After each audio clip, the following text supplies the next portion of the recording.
সারা বিশ্বে এমন কিছু প্রাকৃতিক বিস্ময় আছে যা সৃষ্টি হয়েছিল অতি প্রাকৃতিক কিছুর প্রভাবে। এমনই একটি রয়েছে আমাদের দেশের লোনার লেক। লোনার লেক হলো মহারাষ্ট্রের, সর্বোপরি সারা ভারতবর্ষের সবথেকে বড় গোপন রহস্য। প্রায় 52,000 বছর আগে যখন একটি 2 মিলিয়ন টন ওজনের বিশাল উল্কাপিণ্ড প্রায় 90,000 কিলোমিটার প্রতি ঘন্টায় ছুটে এসে পৃথিবী পৃষ্ঠে আঘাত করে, তখন সেখানে বিশাল আকারের গর্তের সৃষ্টি হয়েছিল, যা ধীরে ধীরে হ্রদে পরিণত হয়েছে। 1.2 কিমি ব্যাসের এই লেকটি প্রায় 500 ফিট গভীর। এখানকার জল একসাথে ক্ষারযুক্ত এবং লবণাক্ত, এমনকি লেকের ধারে আবার মিষ্টি জলও পাওয়া যায়। সময়টা জুন 2020। করোনা ভাইরাসের প্রভাবে সারা বিশ্ব জুড়ে চলছে লকডাউন। তার মধ্যেই একটি খবর সারা বিশ্বের বিভিন্ন গবেষণা কেন্দ্রের মধ্যে হইচই ফেলে দিল। কি সেই খবর? লুনার লেকের জল হঠাৎ করে সবুজ রং থেকে গোলাপি হয়ে গেছে। কিন্তু কেন হলো এরকম? এছাড়াও এই লেকের আশেপাশে অনেক আজব বিষয় লক্ষ্য করা যায়। প্রথমত, এখানে কোনো কম্পাস কাজ করে না। এখানে একটি মন্দির আছে যেখানে নিজের 7টি ছায়া দেখতে পাওয়া যায়। এছাড়াও এখানে যে পাথরগুলি আছে সেগুলি থেকে ধাতব আওয়াজ বের হয়।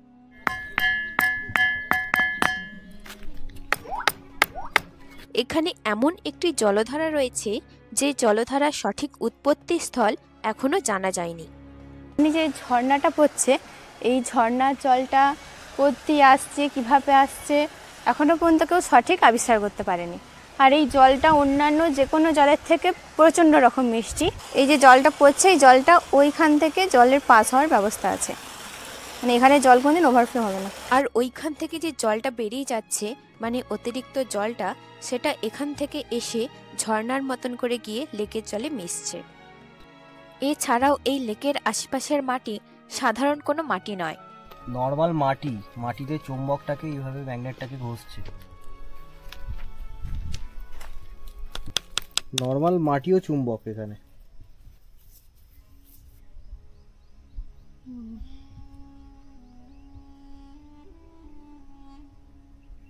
ওয়াও, এটা আশ্চর্য রকম জিনিস। কি ঠান্ডা! কুমারেশ্বর টেম্পল। এই পুরো জঙ্গলে শুধুমাত্র আমরাই আছি, আর কেউ নেই চারিপাশে। এই যে লেপার্ডের পায়ের ছাপ কতটা বড়। মৌচাক ভেঙে পড়ে আছে, আর মৌচাকের মৌমাছিগুলো উড়ছে এখানে। কি করা আছে? এটা প্লাস্টিক দিয়ে। এই যে কাদা, এখানে মনে হচ্ছে কিছু একটা এসে শুয়েছিল, পাক থেকে উঠে এসে। পাকটা এখনো কাঁচা আছে এখানে। এই যে তার মানে জাস্ট কিছুক্ষণ আগেই। হ্যাঁ, পাকগুলো এখনো কাঁচা। এখান দিয়ে এসে ওই যে ওইদিকে গেছে। इस तरफ गए। अच्छा, आप वो पैर का आवाज कर रहे हो, उसको कुछ बोल रहे हो क्या? एक तो वो हमारे सामने ना आए। हाँ, লেপার্ডের থেকেও খতরনাক বন্য শুয়োর। একদম লেকের কাছে এসে গেছি। এখানে দাঁড়ানোটা ঠিক হবে না, গাইড যেটা বললো। তো আমরা অন্য একটা জায়গায় গিয়ে দাঁড়াবো। এখান থেকে তাড়াতাড়ি সরে যাচ্ছি। 6 কিলোমিটার এলাকা জুড়ে রয়েছে নাকি? মানে শুধু কল্পনা করো উল্কাটা কত বড় ছিল। 20 লক্ষ টন বড় ছিল এবং 90,000 কিলোমিটার গতিবেগে এসেছিল। আর উল্কাটা এসেছিল ওই দিক দিয়ে পড়েছিল, তাই তো? ওখান থেকে 38 ডিগ্রি অ্যাঙ্গেলে পড়েছিল। 38 ডিগ্রি। হ্যাঁ, আর ওই জন্যই ওখানটা অ্যাপ্রক্স 40 ডিগ্রি। আর এই দিকটা অনেকটা উঁচু। এই যে এই দিকটা অনেকটা উঁচু। হ্যাঁ, এই দিকটা একটু বেশি উঁচু। ঠিক আছে, ভিউ পয়েন্ট আছে। অ্যাপোলো প্রোগ্রামের সময় চাঁদ থেকে যে খনিজগুলো আনা হয়েছিল, মানে নীল আর্মস্ট্রং যে খনিজগুলো এনেছিল, সেই খনিজের সাথে মিল রয়েছে এই লেকের খনিজগুলোর মধ্যে। এখানে অ্যালকাইন, স্যালাইন এবং নিউট্রাল 3 রকমেরই জল রয়েছে। পিএইচ টেস্ট করে আমরা দেখাবো। তো আমরা এখন পিএইচ লেভেলটা টেস্ট করি। দেখি পাবো, এটা ধরো। এটা হচ্ছে ইউনিভার্সাল পিএইচ পেপার।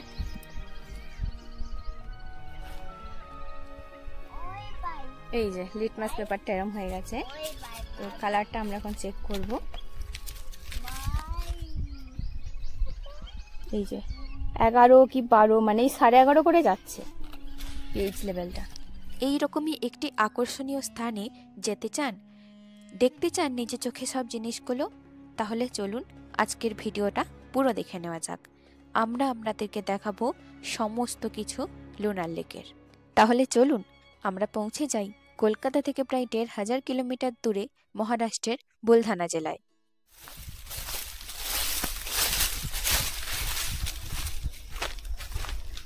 আমাদের যাত্রা শুরু হয়েছিল হাওড়া থেকে মুম্বাই মেলে। ভুসওয়াল পৌঁছে প্রথম দিন আমরা দেখে নিয়েছিলাম অজন্তা গুহা। সারাদিন অজন্তা ঘুরে বিকেলবেলা আমরা পৌঁছে গিয়েছিলাম লোকাল বাসে করে ঔরঙ্গাবাদে।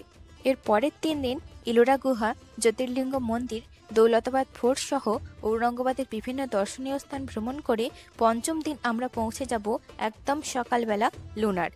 তার জন্য আমাদেরকে পৌঁছে যেতে হবে ঔরঙ্গাবাদ রেলওয়ে স্টেশন থেকে জালনা রেলওয়ে স্টেশন। আমরা পৌঁছে গেছি জালনা রেল স্টেশন। ঔরঙ্গাবাদ থেকে জালনা ট্রেনে সময় লাগে 1 ঘন্টা।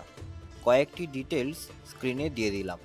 এছাড়াও গাড়ি বুকিং করে ঔরঙ্গাবাদ থেকে 140 কিলোমিটার দূরে লুনার পৌঁছে যেতে পারেন। ভাড়া অ্যাপ্রক্স 3000 টাকা। এই আমার পেছনে জালনা রেলওয়ে স্টেশন, আর এই সামনে অটো স্ট্যান্ড। এখান থেকে অটো ধরে আমরা এখন বাস স্ট্যান্ড চলে যাব। সেখানে দেখব এবার কটা থেকে বাস ছাড়ে, জানি না বাসের টাইমিং কী আছে, তো সেটা দেখি। এখান থেকে অটো ধরে যাই। তারপরে এখন বাজে 3:49, তো আমরা 3:35 স্টেশনে নেমেছিলাম। অটোয় আসতে এখানে 10 মিনিট লেগেছে। আপনার বাস স্ট্যান্ড থেকে 6টার সময় বাস ছেড়েছে, আমরা 4টের সময় পৌঁছে গেছিলাম। তো অনেকক্ষণ ওয়েট করতে হলো আমাদের। 6টার সময় আলটিমেটলি বাস পেলাম। তো এখান থেকে ডাইরেক্ট লুনার যাবে। আর একটা রুটে যাওয়া যায় জালনা থেকে সুলতানপুরের বাস। তো আমরা 4টের সময় এসেই সুলতানপুরের বাস পেয়েছিলাম, কিন্তু জানতাম না ভায়া হয়ে যাওয়া যায় বলে। তো ওটা মিস করেছিলাম, যার জন্য আমাদের একটু লেট হয়ে গেল। তো এই বাসটা ডাইরেক্ট লুনার যাবে, এটা একটা সুবিধে আছে। বুঝো, এই বাসে করে আমরা যাচ্ছি। তো বাসের ভাড়া জনপ্রতি 130 টাকা করে। রিঙ্কির 65 টাকা নিয়েছে আর আমার 130 টাকা। পুরো মহারাষ্ট্রেই একই সিস্টেম। মহিলাদের জন্য হাফ ভাড়া। ভালো লাগছে না? কিছু খাবে? আচ্ছা দেখছি। আমরা বাস থেকে এই সবে নামলাম। এখন বাজে 8:41, প্রায় 2.5 ঘন্টা লেগে গেল। এবার এখান থেকে আমরা হোটেলে যাব।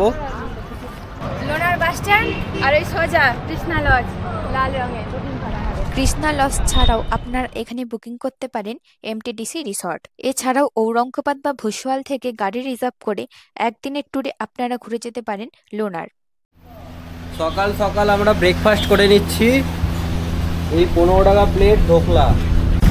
কৃষ্ণা লজ থেকে 10 টাকা পার হেড ভাড়া অটো করে নিয়েছিলাম। তো আমরা পৌঁছে গেছি গোমুখ। এই গোমুখ থেকে আমাদের যাত্রা শুরু হবে।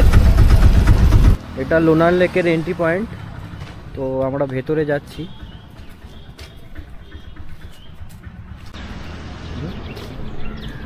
আমরা যাচ্ছি এখন লোনার লেক, যেটা 2020 সালে রামসার সাইট ঘোষণা করা হয়েছিল।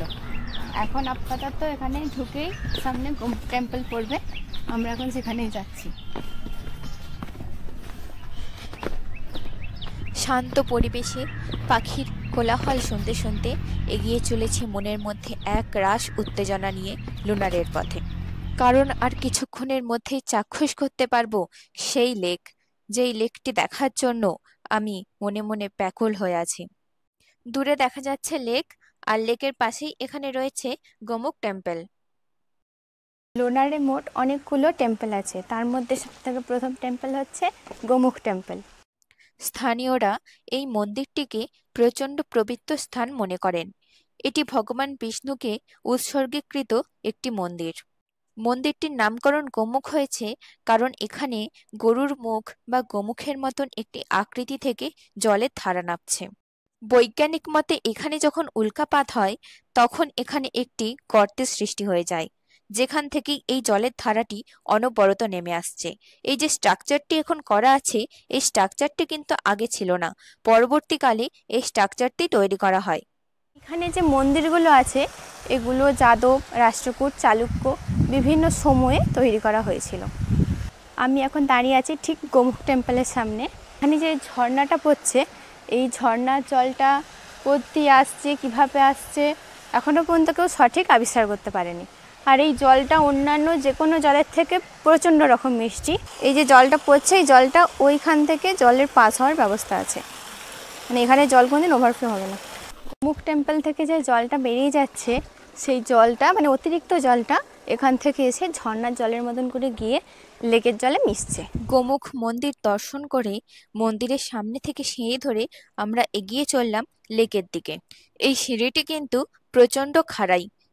আমরা যাচ্ছি, আমাদের সাথে আচ্ছা। সাথে সেই গোমুখ টেম্পলের ঝর্ণাও কিন্তু যাচ্ছে, এও আমাদের সাথে লেকেই যাবে।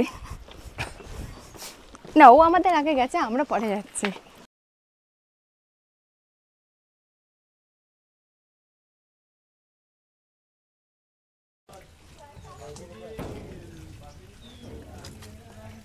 এখানে আবার একটা ঝর্ণার জল লাগছে।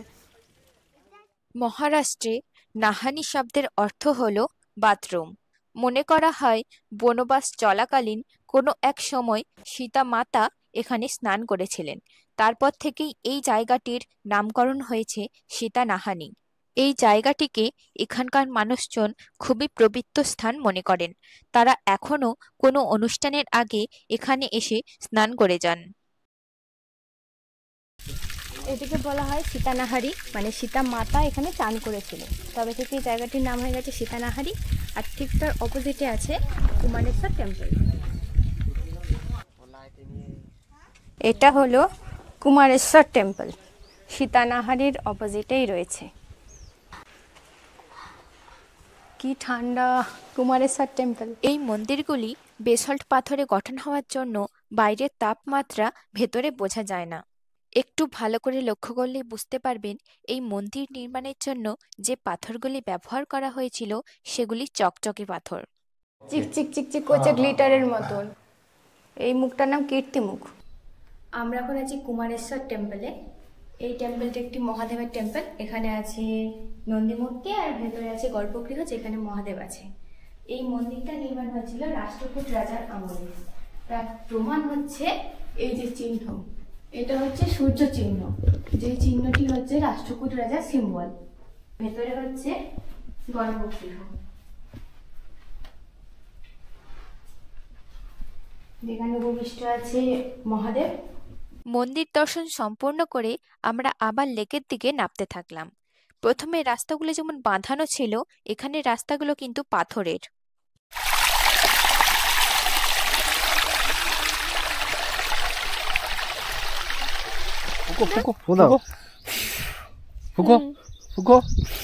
আমাদের গাইড অমলদা আমাদেরকে খুবই সাবধানতার সঙ্গে প্রতিটা জায়গার ইতিহাস জানাতে জানাতে নিয়ে যাচ্ছিলেন। ये पूरा ओपन लेवल है, इसमें अभी 11 लेपर्ड है, वाइल्ड बोर है, हाइनाज है। এতক্ষণ পর্যন্ত যে এলাম এটা এমনি নর্মাল এলাম। এরপরে এই যে জাল দিয়ে ঘেরা, এখান থেকে হচ্ছে গিয়ে ওয়াইল্ড লাইফ স্যাঞ্চুরির আন্ডারে পড়ছে। ওই যে বোর্ডে টাঙানো আছে লোনার লেক ওয়াইল্ড লাইফ স্যাঞ্চুরি। এখানে লেপার্ড, হায়না, ময়ূর, হরিণ, অনেক কিছু প্রাণী আছে। এখানে এন্ট্রি ফি লাগবে এই যে অ্যাডাল্টের 40 টাকা আর ফরেনার হলে 60 টাকা, আর 12 বছরের নিচে উপরে বাচ্চাদের 20 টাকা, ক্যামেরা 200 টাকা। আমাদের এবার দর্শনের পরবর্তী মন্দির হলো যোগেশ্বর টেম্পল। লুনার লেকের চারিদিকে গোল করে ভারতবর্ষের দ্বাদশ জ্যোতির্লিঙ্গের রেপ্লিকা করা রয়েছে। সবার পক্ষে সম্ভব নয় ভারতবর্ষে চারিদিকে ঘুরে দ্বাদশ জ্যোতির্লিঙ্গের দর্শন করা। তারা এখানে গোমুখে স্নান করে শুদ্ধ হয়ে এখানেই ঘুরে 12 জ্যোতির্লিঙ্গের দর্শন পেয়ে যাবেন। এই উদ্দেশ্য করেই এখানে জ্যোতির্লিঙ্গের রেপ্লিকা বানিয়েছিলেন বিভিন্ন রাজবংশ। আমরা এখন আছি যোগেশ্বর টেম্পলে। এটিও একটি মহাদেবের মানে 12 জ্যোতির্লিঙ্গের যে প্রতিরূপ তার একটি মন্দির। তো এখানে যেটা আছে এটা যজ্ঞ মণ্ডপ, এখানে যজ্ঞ করা হতো। আর এই যে লোহার যে রড দিয়ে উপরে যে পাথরটা, এটা নতুন করে করা হয়েছে। আগে এটা পুরো ফাঁকা ছিল, এই গ্রাউন্ডটা পুরো ফাঁকা ছিল। আর এই মন্দিরটা নির্মাণ হয়েছিল যাদবদের আমলে। আমরা যে কুমারেশ্বর টেম্পলটা দেখালাম রাষ্ট্রকূটের আমলে, উপরে সূর্য চিহ্ন, এটা যাদবদের আমলে। সেটার প্রমাণ হলো এই যে কমলপদ্ম, কমল পুষ্প। এই চিহ্নটা হচ্ছে যাদব রাজাদের চিহ্ন। রাষ্ট্রকূটের যেমন সূর্য চিহ্ন, যাদবদের চিহ্ন হচ্ছে এই কমল পুষ্প। এই যে ভেতরে মহাদেব নন্দী মূর্তি, যেমন প্রতিটা শিব মন্দিরে থাকে। আমরা আরো গহীন জঙ্গল পেরিয়ে লেকের দিকে এগোতে থাকলাম। আর এই জঙ্গলটাতে পারমিট ছাড়া আসা যায় না, সমস্ত গাইডও আনতে পারে না যাদের ফরেস্ট ডিপার্টমেন্টের অথরাইজেশন থাকে, তো তাদের মাধ্যমে আসতে হয়। আগে সবাইকে ছেড়ে দেওয়া হতো, কিন্তু এখন আর অ্যালাউ করে না। ফরেস্ট ডিপার্টমেন্টের একজন অথরাইজড লোক লাগবেই। হ্যাঁ, ফরেস্ট ডিপার্টমেন্টের যাবে না, হুম এখানে আসতে গেলে লাগবেই। মানে একা একা আসতে চাইবো বললে ওই ফরেস্ট ডিপার্টমেন্টে আগে পর্যন্ত আসা যাবে, তারপর লেক পর্যন্ত পৌঁছানো যাবে না। মানে গাইড বুকিং না করেও আসা যায়, ফরেস্ট ডিপার্টমেন্টের এখানে যেখান দিয়ে টিকিট কাটা হলো ওখান থেকে একটা বুকিং করে নিতে হবে। এই পুরো জঙ্গলে শুধুমাত্র আমরাই আছি, আর কেউ নেই চারিপাশে।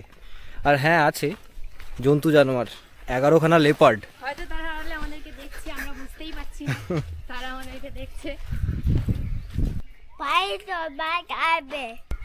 আমার ছেলের মনের কথা তো শুনলেনই, এবার একটু জঙ্গলটাকে উপভোগ করুন।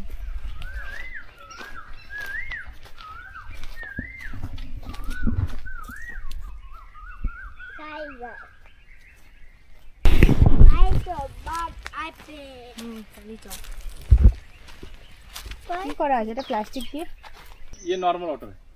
अच्छा, तो ये वाटर कहाँ पाइपलाइन किया हुआ है, वो देखिए वहाँ पर पाइप एक बार मोटर अच्छा, चलता है तो मतलब आर्टिफिशियल आर्टिफिशियल जो मेलघाट में हम देखते हैं ना तालुबा उस साइड में, ये बना हुआ है। नीचे एक पॉलीथीन का एक क्लियर वाला है जो पानी नीचे नहीं ड्रॉप होने देगा। और नेचुरल फील आने के हिसाब से वहाँ पर पत्थर रखे हुए। अच्छा, वाइल्ड एनिमल तो ये जानवर मतलब यह एनिमल के लिए ही है?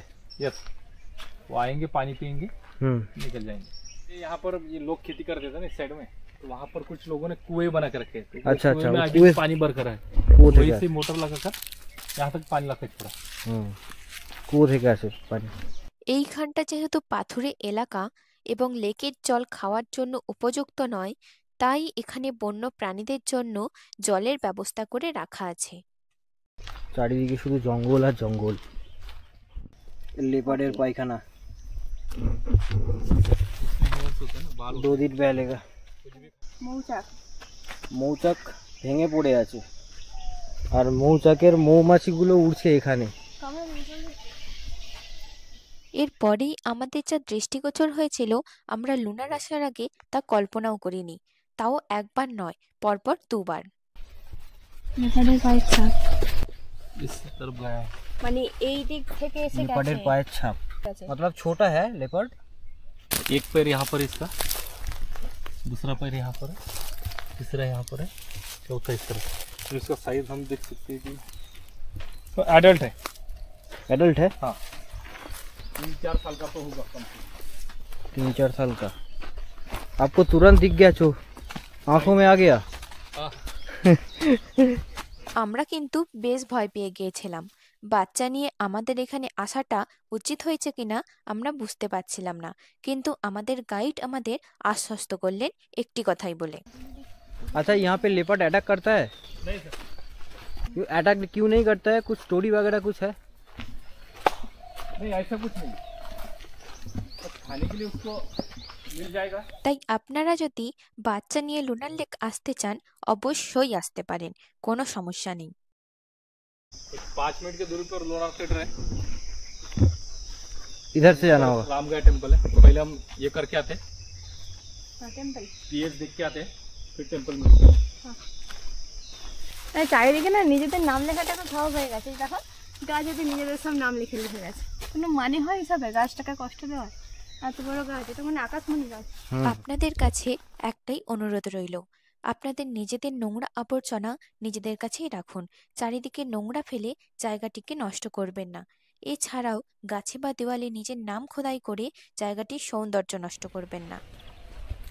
এই যে কাদা, এখানে মনে হচ্ছে কিছু একটা এসে শুয়েছিল, পাক থেকে উঠে এসে। পাকটা এখনো কাঁচা আছে এখানে, এই যে তার মানে পাক পড়েছে। জাস্ট কিছুক্ষণ আগেই। হ্যাঁ, পাকগুলো এখনো কাঁচা। चलो गए हो। এখান দিয়ে এসে ওই যে ওইদিকে গেছে। इस तरफ गए। अच्छा भैया, यहाँ पे ये जो मिट्टी है, ভিজে মানে मिट्टी के अंदर का गीला है ना, हाँ गीला है। वाइल्ड बोर सो के गए वहाँ पर। वाइल्ड क्या? वाइल्ड बोर, जंगली सुअर। जंगली सुअर ना। अच्छा, आप वो पैर का आवाज कर रहे हो, उसको कुछ बोल रहे हो क्या? एक तो वो हमारे सामने ना आए। हाँ वही बात है, ये पैर का आवाज से वो समझ जाता है ना। हाँ, एक तो उसको मतलब डिस्टर्ब होगा तो आगे आएगा नहीं। लेपर्ड से ज्यादा डेंजर वाइल्ड बोर होता है। লেপার্ডের থেকেও খতরনাক বন্য শুয়োর। একদম লেকের কাছে এসে গেছি। এখানে দাঁড়ানোটা ঠিক হবে না, গাড়ি তোমার এখানে দাঁড়ানোটা ঠিক হবে না, গাইড যেটা বললো। তো আমরা অন্য একটা জায়গায় গিয়ে দাঁড়াবো। তো এখান থেকে তাড়াতাড়ি সরে যাচ্ছি। আমার সামনে চলে এসেছে লোনার লেক। এই লেকটির জল একসাথে অ্যালকাইন এবং স্যালাইন উভয়ই। উপরন্তু এখানে ওই যে গোমুখ টেম্পলের কাছে ঝর্ণাটা দেখালাম, ওখানে যে মিষ্টি জল, সেই জলটাও এখানে এসে মেশে। মানে অতএব এখানে অ্যালকাইন, স্যালাইন এবং নিউট্রাল 3 রকমেরই জল রয়েছে। পিএইচ টেস্ট করে আমরা দেখাবো, চলো। বেশ ঠান্ডা হাওয়া দিচ্ছে, তাই না? বিশাল বড় লেক, 6 কিলোমিটার এলাকা জুড়ে রয়েছে। মানে শুধু কল্পনা করো উল্কাটা কত বড় ছিল, যেটা আজ থেকে 50,000 20 লক্ষ টন বড় ছিল এবং 90,000 কিলোমিটার গতিবেগে এসেছিল। আর উল্কাটা এসেছিল ওই দিক দিয়ে পড়েছিল, তাই তো? ওখান থেকে 38 ডিগ্রি অ্যাঙ্গেলে পড়েছিল। 38 ডিগ্রি, হ্যাঁ, আর ওই জন্যই ওখানটা একটু অ্যাপ্রক্স চাপটা, 40 ডিগ্রি। আর এই দিকটা অনেকটা উঁচু। এই যে এই দিকটা অনেকটা উঁচু। হ্যাঁ, এই দিকটা একটু বেশি উঁচু। ঠিক আছে, ভিউ পয়েন্ট আছে। আর ওইখানটা একটু চ্যাপটা। আইটিআই বোম্বের দ্বারা পরিচালিত একটি সমীক্ষায় দেখা গেছে 2019 সালে যে এই লেকের মাটিতে যে খনিজগুলো আছে, অ্যাপোলো প্রোগ্রামের সময় চাঁদ থেকে যে খনিজগুলো আনা হয়েছিল, মানে নীল আর্মস্ট্রং যে খনিজগুলো এনেছিল, সেই খনিজের সাথে মিল রয়েছে এই লেকের খনিজগুলোর মধ্যে। আর এই জলে কিন্তু 1 মিটারের পরে কোনো অক্সিজেন নেই। কিন্তু এই যে দূরে পাখিগুলো এগুলো কেন চড়ছে, এটা কী খাচ্ছে, কী জন্মেছে? যদি না এখানে মাছ নেই, অক্সিজেন নেই, এখানে কোনো মাছের বসবাস নেই, কোনো জীব বৈচিত্র্য নেই, এখানে কিন্তু আছে অণুজীব। অ্যালগি নামে একটা অণুজীব আছে, সেই অণুজীবগুলোই এরা খাচ্ছে। আর দ্বিতীয় কথা, 2020 সালে আমরা প্রায় কম বেশি সবাই জানি, নিউজ হয়েছিল যে এই জলটা গোলাপি রং হয়ে গেছিলো। সেই গোলাপি রংটা হঠাৎ করে কেন হলো? একটা এরম লেক যেটা এত পরিষ্কার জল, এইখানে কেন হঠাৎ করে গোলাপি জল হলো? সেই কারণটা হলো 2020 সালে, মানে যখন লকডাউন ছিল, অনাবৃষ্টি, অতিরিক্ত গরম, এই সব কারণের জন্যই ওয়াটার লেভেলটা অনেকটা কমে গেছিলো। মানে অনেকটা দূরে চলে গেছিলো। ওই যে দূরে গাছগুলো দেখা যাচ্ছে নাকি, ওখান পর্যন্ত চলে গেছিলো। তো সেই সময় পিএইচ লেভেল হয়ে গেছিলো এই জলে 14। আর হ্যালোআর্কিয়া নামে একটি অণুজীব এখানে বৃদ্ধি পেয়েছিল, যেই অণুজীবগুলো পিঙ্ক পিগামেন্ট তৈরি করে। সেই কারণেই মানে ওরা লবণ জলে বৃদ্ধি পায়। আর জলটা যেহেতু কমে গেছিলো, জলের লবণাক্তটাও বেড়ে গিয়েছিল। ওই কারণেই হ্যালোআর্কিয়া নামে যে অণুজীবটা তৈরি হয়েছিল, মানে যারা পিঙ্ক পিগামেন্ট তৈরি করে, সেগুলো বৃদ্ধি পেয়েছিল বলে জলটাকে লাল লাগতো। সেটা উপরের কভারটা, ওই উপরের কভারটা কিন্তু সরিয়ে দিলে আবার জলটা এই রঙই থাকতো। শুধু উপরে তারা ওই লেয়ারটা তৈরি করে দিয়েছিল, পিঙ্ক পিগামেন্ট তৈরি করে দিয়েছিল, হ্যালোআর্কিয়া নামে অণুজীব। তারপর যখন বৃষ্টি হয়েছিল 1 মাস পরে, তখন জলটা আবার স্বাভাবিক হয়ে গেছিলো। আর সেই সময় আমাদের গাইড বললো, জলে পিএইচ টেস্ট করেছিল, পিএইচ ছিল 14।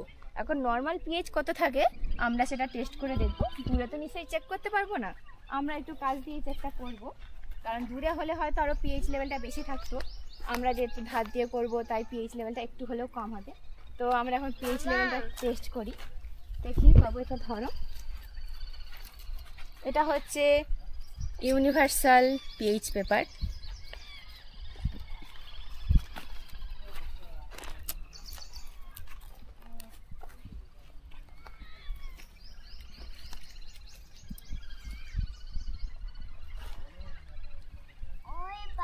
এই যে লিটমাস পেপারটা এরম হয়ে গেছে।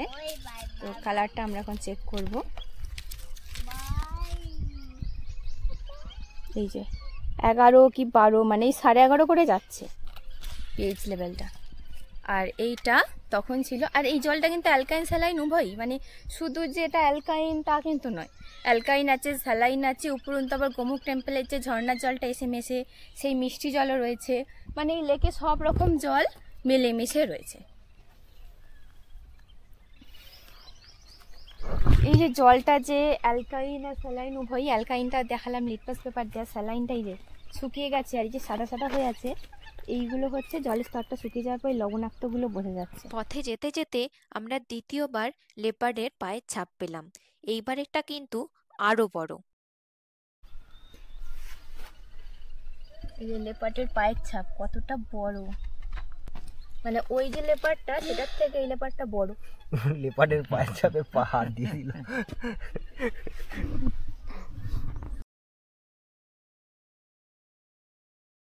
আমার এই যে পেছনের মন্দিরটা বাগেশ্বর মহাদেবের মন্দির, এই মন্দিরে যাওয়া যেতে এখন মানে বারণ করছে। এখানে বাদুড়ের পটি আছে যেখান থেকে নিপা ভাইরাস ছড়ায়, ওই কারণে এই মন্দিরে যাওয়াটা বারণ, মানে ওটা পুরো স্প্রেড হয়ে যায়, ওই কারণে আমরা এখন মন্দিরটা যেতে পারছি না। এখানেও একটা মহাদেবের মূর্তি আছে যেমন অন্যান্য মন্দিরগুলোতে দেখলাম, যেহেতু একটা ভাইরাস আছে বলছে নিপা ভাইরাস, ওতে যাওয়ার দরকার নেই, অন্য মন্দিরে আমরা যাই। আচ্ছা, আমরা প্রথমে এই জায়গায় এসেছিলাম, এই জায়গা থেকে এই ডান দিকে গেছিলাম, লেক পড়েছিল। এবার এই বাঁ দিকে যাব, বাঁ দিকে রামগায়া মন্দির আছে। তো আমরা এবার এই রাস্তাটা ধরছি। প্রথমে ওই রাস্তায় গেছিলাম, আর এই সামনে ফরেস্ট ডিপার্টমেন্টের একটি ঘর আছে, এখানে সিকিউরিটি বা যারা গার্ড থাকে তারা থাকে ফরেস্ট ডিপার্টমেন্টের। তো আমরা এখন যাচ্ছি রামগায়া মন্দির।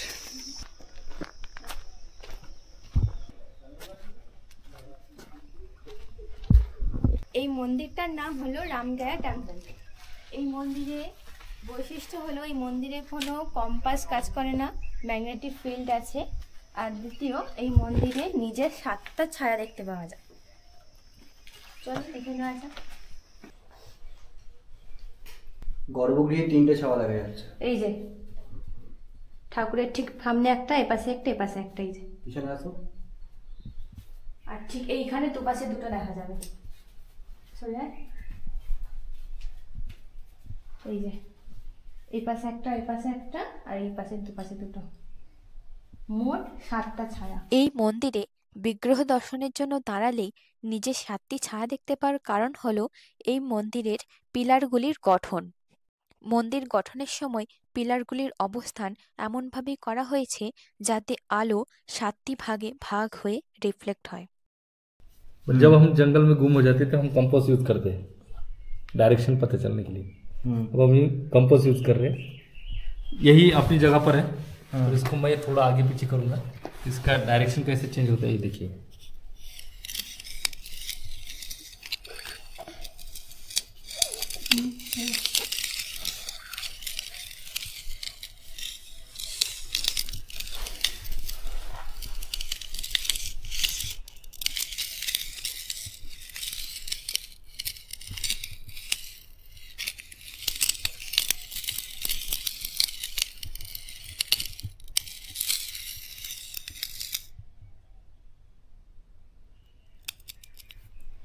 ये नॉर्थ अपनी जगह पर है, नीडल घूम रहा है। अब हम क्या करते हैं, नीडल के ऊपर नॉर्थ को लाके छोड़ देंगे।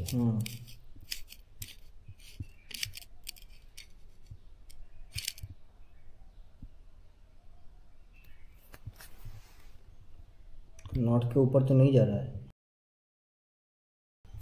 ठीक है ना, अभी देखिए तो नॉर्थ दूसरी साइड में, अभी नॉर्थ दूसरी साइड में होगा। तो अभी हम इसको अगर इसके संपर्क में से थोड़ा बाजू निकालेंगे तो ये फिर से अपनी जगह पर आ जाएगा।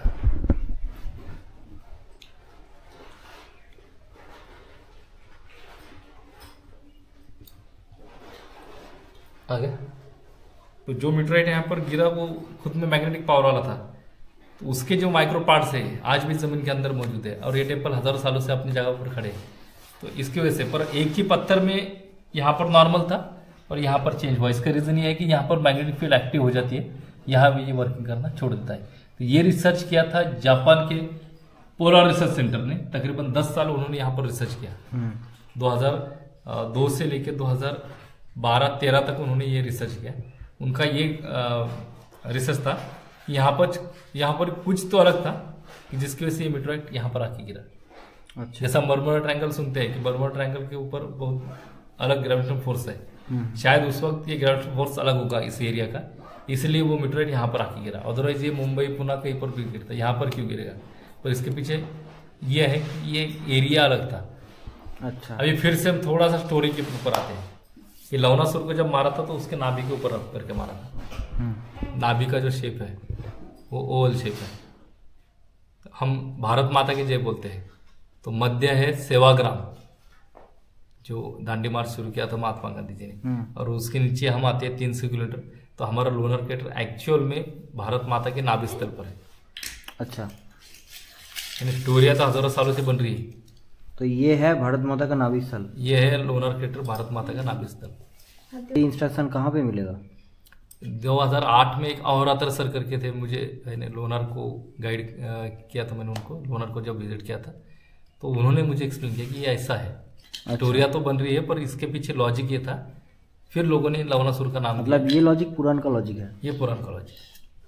তো আমার ঠিক পেছনেই রামগায়া মন্দির, যেটা এতক্ষণ দেখলাম ম্যাগনেটিক ফিল্ড আর 7টা ছাওয়া। তো ওই ঠিক মন্দিরের পাশেই আছে আরেকটা মন্দির শঙ্কর গণেশ, তো যেটার ইতিহাস আমরা জেনে নেব। रेप्लिका ऑफ रामेश्वरम হ্যাঁ, शिवलिंग। रेप्लिका ऑफ रामेश्वरम मंदिर। नॉर्मल शिवलिंग राउंड शेप होता है, ये शिवलिंग रेक्टेंगुलर है। और सेम ये रामेश्वरम का जो शिवलिंग है ये मंदिर भी वो उतना ही पुराना है, यादव खानी टेम्पल है। যাদব।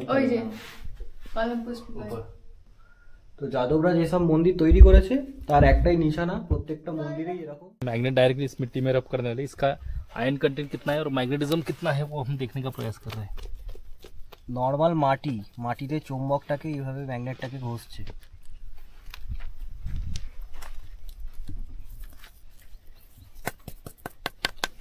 লাইটটা নিয়ে বেশি ভালো লাগছে। নর্মাল মাটিও চুম্বক, এখানে মাটিগুলো আলাদা হয়ে যাচ্ছে আর চুম্বকগুলো এই যে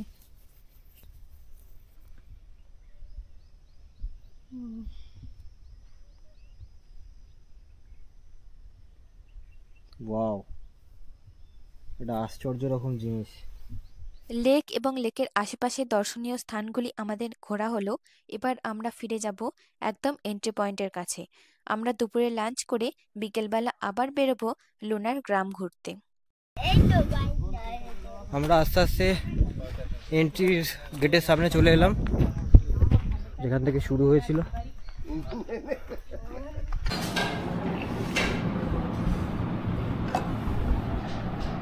আমরা দুপুরবেলা হোটেলে, এখানে বিক্রান্ত হোটেল বলে একটা বাঙালি খাবার ভাত পাওয়া যায়, বাঙালি হোটেল কিনা জানি না।